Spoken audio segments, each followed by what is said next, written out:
Ce week-end, donc, c'est le salon du bien-être à Caen, l'occasion de faire un gros plan sur une plante, entre autres choses, hein, mais sur une plante aux nombreuses vertus. Les vertus que l'on connaît, puis il y a celles qu'on ne connaît pas, l'aloe vera. C'est d'abord, c'est joli à regarder. Ouais. C'est une plante qui pousse à l'état sauvage dans le sud de l'Europe, mais dans beaucoup de régions tropicales et subtropicales. La plante la plus reconnue pour ses vertus, c'est l'aloe vera, parce qu'il y a plusieurs types d'aloès. Et bien, l'aloe vera, c'est celle qui a le plus de vertus. Et on le connaît depuis la nuit des temps. 5000 ans, on sait que déjà les onguents à base d'aloe, ça soignait les brûlures. Et bien, aujourd'hui, on sait que les vitamines qui sont contenues dans la pulpe d'aloe sont truffées de vitamines, de minéraux, 80 nutriments, vitamine A, vitamine B1, B2, etc. Il y a même du calcium et du chlore à l'intérieur, du fer, du zinc. En fait, c'est une mine d'or, l'aloe vera. Oui, mais enfin, ne la prenez pas comme ça. Hein. Il faut attendre qu'il y a des gens très bien qui la synthétisent. Alors, tout est dans la pulpe, en fait, d'aloe vera, qui est connue depuis très, très longtemps. Et on s'est rendu compte aujourd'hui que cette pulpe d'aloe permet de stimuler, en fait, nos défenses immunitaires et de lutter contre les micro-organismes qui nous dérangent au niveau intestinal. Peau, moi, eh bien justement, ce n'est plus du tout pour la peau.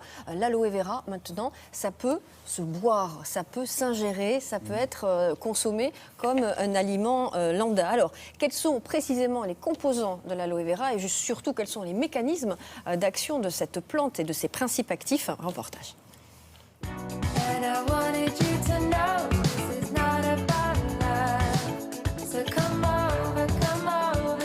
L'aloe vera, c'est une plante médicinale.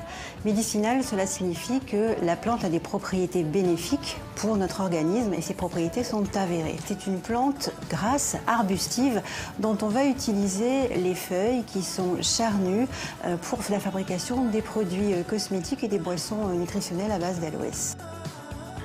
On utilise l'intérieur de la feuille. À l'intérieur de la feuille, on trouve un gel visqueux, assez épais, riche en eau, qui fabriquera après la pulpe pour l'utilisation quotidienne.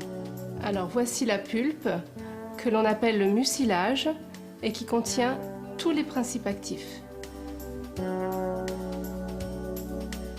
Qu'y a-t-il dans ce mucilage? Il y a 99% d'eau, puisque la plante stocke de l'eau, et 1% de principes actifs. Les principes actifs sont très très nombreux, puisqu'on va en trouver environ 250. On a une synergie de tous ces principes actifs entre eux. La sémanane, le glucide complexe, est effectivement à l'origine sûrement des effets sur notre organisme. L'aloe vera a différentes vertus. De manière traditionnelle, on sait parfaitement que l'aloe vera en usage externe, en application sur la peau, a des vertus anti-inflammatoires, cicatrisantes, hydratantes, apaisantes.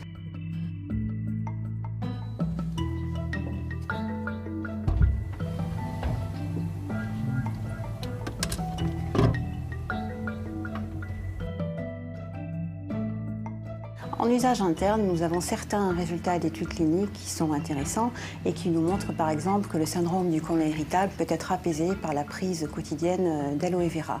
La même chose pour des ulcères digestifs qui vont être cicatrisés beaucoup plus rapidement.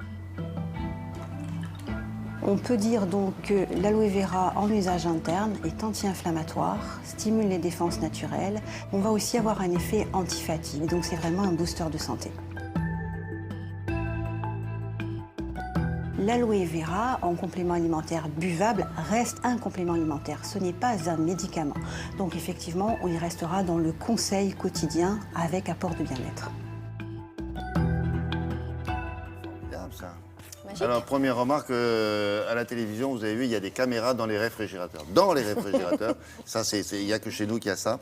Et on trouve cette aloe vera sous la forme, j'allais dire, comestible. Buvable. À quel endroit? Buvable dans les magasins de diététique, dans les magasins de nutrition spécialisés. Évidemment, ça ne se trouve pas dans les grands magasins encore, mais avec le développement justement de cette boisson, avec la démocratisation justement de l'aloe vera comestible, on devrait en voir très, très prochainement dans les magasins ordinaires.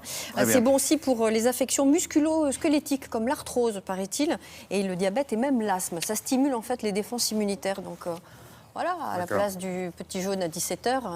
Un petit jaune? Un petit jus d'aloe vera. Hein, c'est pas le même objet. Hein. Oui, mais nous on fait la promotion de la santé à la télé. Ah bon, pardon. Bah oui.